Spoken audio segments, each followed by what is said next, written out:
Ye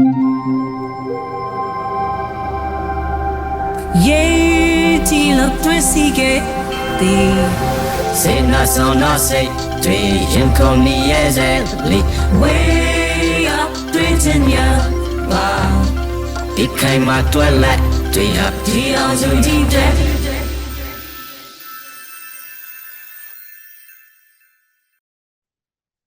Away ကသွေးချင်းများအစီအစဉ်ကနေပြီးတော့ကြိုဆိုပါရစေကျမတို့ကျူချမှာဒီအစီအစဉ်ကိုအကျဉ်းချခံနေရတဲ့လူထုခေါင်းဆောင်ဒေါအောင်ဆန်းစုကြည်ရဲ့သားဦးထိန်လင်းလို့ခေါ်တဲ့ Cameras နဲ့စလိုက်ချင်ပါတယ် Hello Mr. Kim Hi First of all I want to say thank you for joining us before I start the interview I want to know the situation of your mother Daw Suu. What's the latest news you've heard about her? I mean and have you heard anything unusual or significant about your mother? Just recently I've heard rumours that she has had a stroke, but as far as I'm aware that isn't the case, and that it's likely to be false news that has been spread by the military or by their supporters. From what I understand, she's still in prison in Naypyidaw and has ongoing health concerns, but I do not believe she has had a stroke.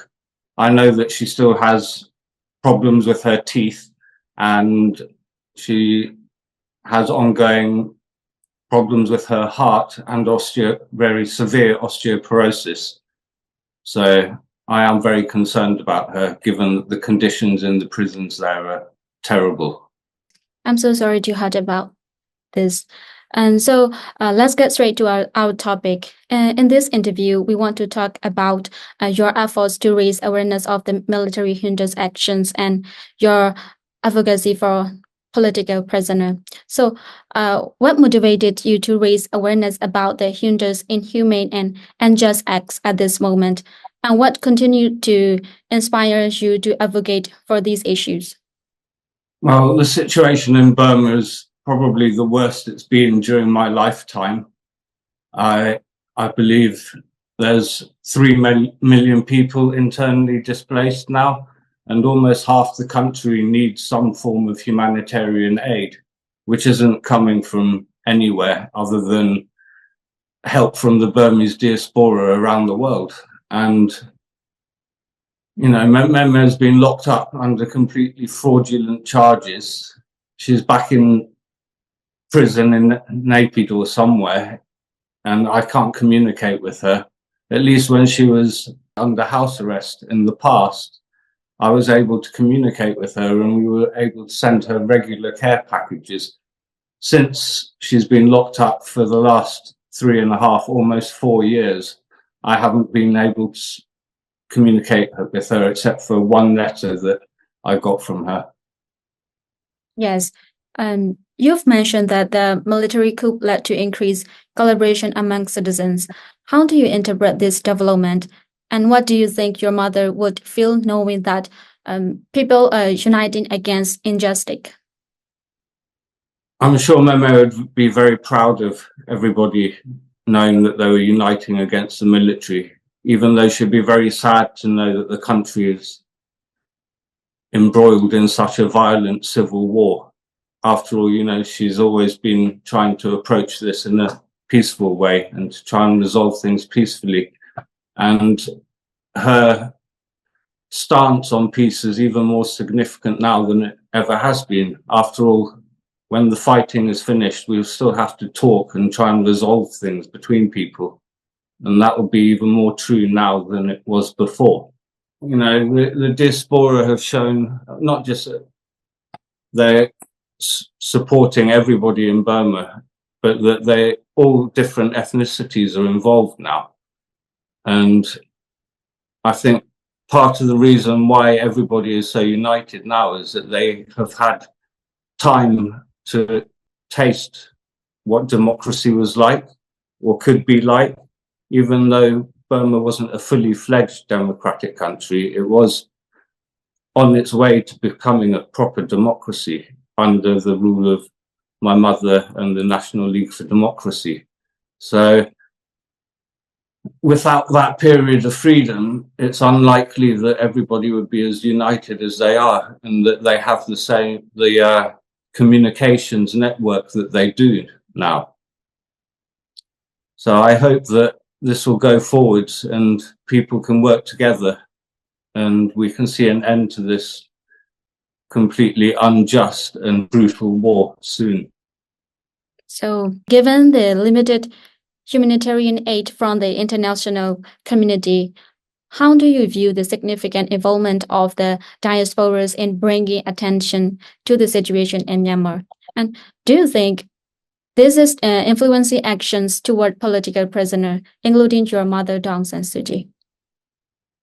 Well, so far, the UN's humanitarian response plan is currently 85% underfunded, making it the most under-resourced of all humanitarian initiatives. This shortfall persists despite the UN's verified military atrocities, and nobody is helping the resistance other than the diaspora, and they're doing their best to raise funds to support what's happening in Burma, but what they're doing isn't being covered by the international media at all, and they're getting no support from the international community. So the continued support from the diaspora is extremely significant. Without it, the resistance couldn't hope to continue.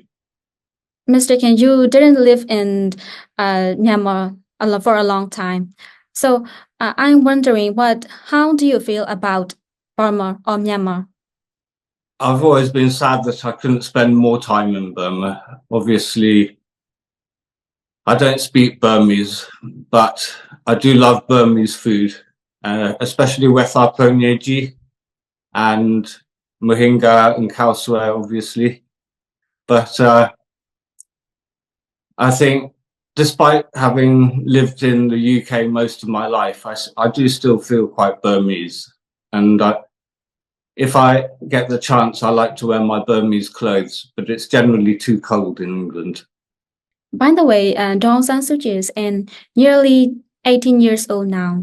I'm wondering, if she were to be released from prison in some case, what would you want her to do? And do you have any idea what she would want to do if she were released from the prison? I suspect that she would want to try and help Burma get back on its feet and resume its course to a democratic future. But I hope that she'll be able to take some rest. After all, she is almost 80 and she spent almost a quarter of her life incarcerated for her peaceful pursuit of democracy. And what message do you want to share with Myanmar people? Is there anything else would you like to add before we conclude? I'd just like to say that I hope that this war will come to an end soon and that people will stop having to suffer.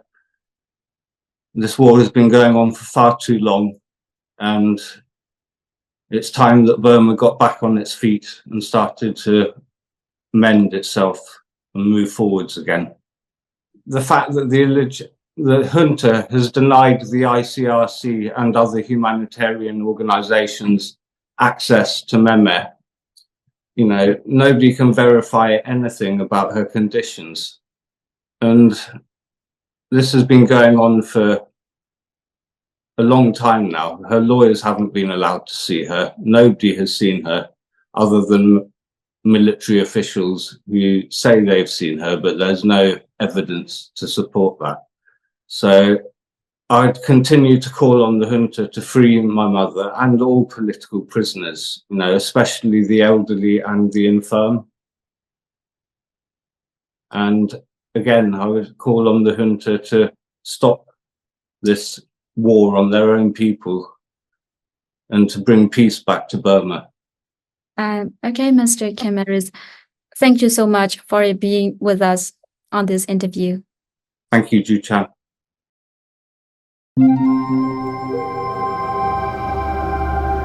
Ye ti lo twisi ke ti se na so na se twi yin ko ni ye se li way up တွေ့ချင်ညာပါဒီခိုင်မှာတွဲလက်တွေ့ဟာဒီအောင်စုကြည့်တဲ့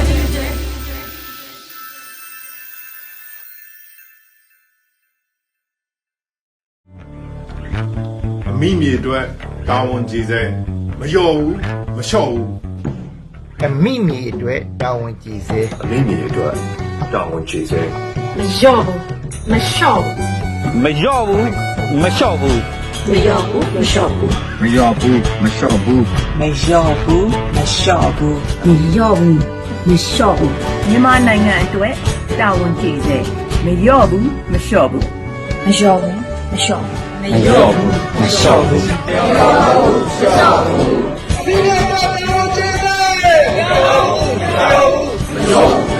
အမိမိအတွက်တာဝန်ကျေဖို့အမြဲကြိုးစားနေတယ်မလျော့ဘူးမလျှော့ဘူး နာမည်မထွက်တဲ့ကျမတို့ရဲ့ဒီမိုကရေစီဘက်တော်သားတွေဟာအမြင့်မြတ်ဆုံးလို့ကျွန်မမြင်ပါတယ်။ဘာနာမည်မှမရဘဲနဲ့ဘယ်သူမှချီးမွမ်းတာကိုမခံရဘဲနဲ့ကိုယ်ယုံကြည်ချက်အရာကိုဒီဇိုင်းမလုပ်နေတဲ့လူတွေတဲ့ပို့ပြီးတော့မြင့်မြတ်တဲ့လူမျိုးမရှိနိုင်ဘူးလို့ကျွန်မယုံကြည်ပါတယ်။မြင့်မြတ်တဲ့စိတ်ထားတွေနဲ့ညီညွတ်ညွတ်ဆက်ပြီးတော့လှုပ်သွားကြပါလို့ကျွန်မတိုက်တွန်းချင်ပါတယ်။